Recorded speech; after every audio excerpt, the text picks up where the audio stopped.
محمد صلی اللہ علیہ وسلم کا ستارہ چمکا۔ مک شام کا ایک یہودی اس مکہ سے کچھ فاصلے پر رہتا تھا۔ وہ جب بھی کسی کام سے مکہ آتا وہاں کے لوگوں سے ملتا تو ان سے کہتا، بہت قریب کے زمانے میں تمہارے درمیان ایک بچہ پیدا ہوگا، سارا عرب اس کے راستے پر چلے گا، اس کے سامنے ذلیل اور پست ہو جائے گا، وہ عجم اور اس کے شہروں کا بھی مالک ہو جائے گا۔ یہی اس کا زمانہ ہے جو اس کی نبوت کے زمانے کو پائے گا اور اس کی پیروی کرے گا۔ وہ اپنے مقصد میں کامیاب ہوگا، جس خیر اور بھلائی کی وہ امید کرتا ہے وہ اس کو حاصل ہوگی، اور جو شخص اس کی نبوت کا زمانہ پائے گا مگر اس کی مخالفت کرے گا وہ اپنے مقصد اور آرزوؤں میں ناکام ہوگا۔ مکہ معظمہ میں جو بھی بچہ پیدا ہوتا وہ یہودی اس بچے کے بارے میں تحقیق کرتا اور کہتا، ابھی وہ بچہ پیدا نہیں ہوا۔ آخر جب نبی کریم صلی اللہ علیہ وسلم اس دنیا میں تشریف لائے تو عبد المطلب اپنے گھر سے نکل کر اس یہودی کے پاس پہنچے۔ اس کی عبادت گاہ کے دروازے پر پہنچ کر انہوں آواز دی۔ اس نے پوچھا، کون ہے؟ انہوں نے اپنا نام بتایا، پھر اس سے پوچھا، تم اس بچے کے بارے میں کیا کہتے ہو؟ اس نے انہیں دیکھا پھر بولا، ہاں، تم ہی اس کے باپ ہو سکتے ہو۔ بے شک وہ بچہ پیدا ہو گیا ہے جس کے بارے میں نے تم لوگوں سے کہا کرتا تھا، وہ ستارہ آج طلوع ہو گیا ہے جو اس بچے کی پیدائش کی علامت ہے، اور اس کی علامت یہ ہے کہ اس وقت اس بچے کو درد ہو رہا ہے، یہ تکلیف اسے 3 دن رہے گی اور اس کے بعد یہ ٹھیک ہو جائے گا۔ راہب نے جو یہ کہا تھا کہ بچہ 3 دن تک تکلیف میں رہے گا تو اس کی تفصیل یہ ہے کہ اپنے 3 دن تک دودھ نہیں پیا تھا، اور یہودی نے جو یہ کہا تھا کہ ہاں آپ ہی اس کے باپ ہو سکتے ہیں، اس سے یہ مراد ہے کہ عربوں میں دادا کو بھی باپ کہہ دیا جاتا ہے، اور نبی کریم صلی اللہ علیہ وسلم نے ایک بار خود فرمایا تھا، میں عبد المطلب کا بیٹا ہوں۔ یہودی نے عبد المطلب سے یہ بھی کہا تھا، اس بارے میں اپنی زبان بند رکھیں، یعنی کسی کو کچھ نہ بتائیں، ورنہ لوگ اس بچے سے زبردست حسد کریں گے، اتنا حسد کریں گے کہ آج تک کسی نے نہیں کیا، اور اس کی اس قدر سخت مخالفت ہوگی کہ دنیا میں کسی اور کی اتنی مخالفت نہیں ہوئی۔ پوتے کے متعلق یہ باتیں سن کر عبد المطلب نے عیسی سے پوچھا، اس بچے کی عمر کتنی ہوگی؟ یہودی نے اس سوال کے جواب میں کہا، اگر اس بچے کی عمر طبی ہوئی تو بھی 70 سال تک نہیں ہوگی، بلکہ اس سے پہلے ہی 61-63 سال کی عمر میں وفات ہو جائے گی، اور اس کی امت کی اوسط عمر بھی اتنی ہوگی۔ اس کی پیدائش کے وقت دنیا کے بت ٹوٹ کر گر جائیں گے۔ یہ ساری علامات اس یہودی نے گزشتہ انبیاء کی پیش گوئیوں سے معلوم کی تھیں، اور سب بالکل سچ ثابت ہوئیں۔ قریش کے کچھ لوگ عمرو بن نفیل اور عبداللہ بن حجش وغیرہ ایک بت کے پاس جایا کرتے تھے، یہ اس رات بھی اس کے پاس گئے۔ جس رات اب صلی اللہ علیہ وسلم کی پیدائش ہوئی انہوں نے دیکھا وہ بت اوندھے منہ گرا پڑا ہے۔ ان لوگوں کو یہ بات بری لگی، انہوں نے اس کو اٹھایا، سیدھا کر دیا، مگر وہ پھر گر گیا۔ انہوں نے پھر اس کو سیدھا کیا، وہ پھر الٹا ہو گیا۔ ان لوگوں کو بہت حیرت ہوئی، یہ بات بہت عجیب لگی۔ تب اس بت سے آواز نکلی، یہ ایک ایسے بچے کی پیدائش کی خبر ہے جس کے نور سے مشرق اور مغرب میں زمین کے تمام گوشے منور ہو گئے ہیں۔ بت سے نکلنے والی آواز نے انہیں اور زیادہ حیرت زدہ کر دیا۔ اس کے علاوہ ایک واقعہ یہ پیش آیا کہ ایران کے شہنشاہ قصر نوشیروان کا محل ہلنے لگا، اور اس میں شگاف پڑ گئے۔ نوشیروان کا یہ محل نہایت مضبوط تھا، بڑے بڑے پتھروں اور چونے سے تعمیر کیا گیا تھا۔ اس واقعے سے پوری سلطنت میں دہشت پھیل گئی، شگاف پڑنے سے خوفناک آواز بھی نکلی تھی، محل کے 14 کنگرے ٹوٹ کر نیچے آ گرے تھے۔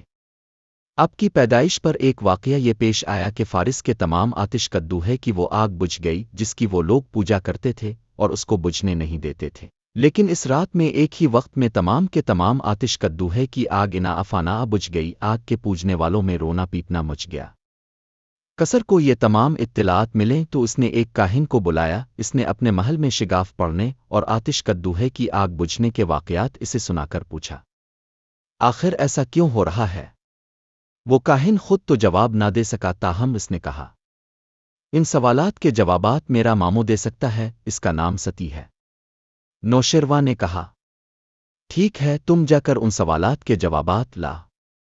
وہ گیا، ستی سے ملا، اسے یہ واقعات سنائی۔ اس نے سن کر کہا، ایک عصا والے نبی ظاہر ہوں گے جو عرب اور شام پر چھا جائیں گے، اور جو کچھ ہونے والا ہے ہو کر رہے گا۔ اس نے یہ جواب قصر کو بتایا۔ اس وقت تک قصر نے دوسرے کاہنوں سے بھی معلومات حاصل کر لی تھی، چنانچہ یہ سن کر اس نے کہا، تب پھر ابھی وہ وقت آنے میں دیر ہے، یعنی ان کا غلبہ میرے بعد ہوگا۔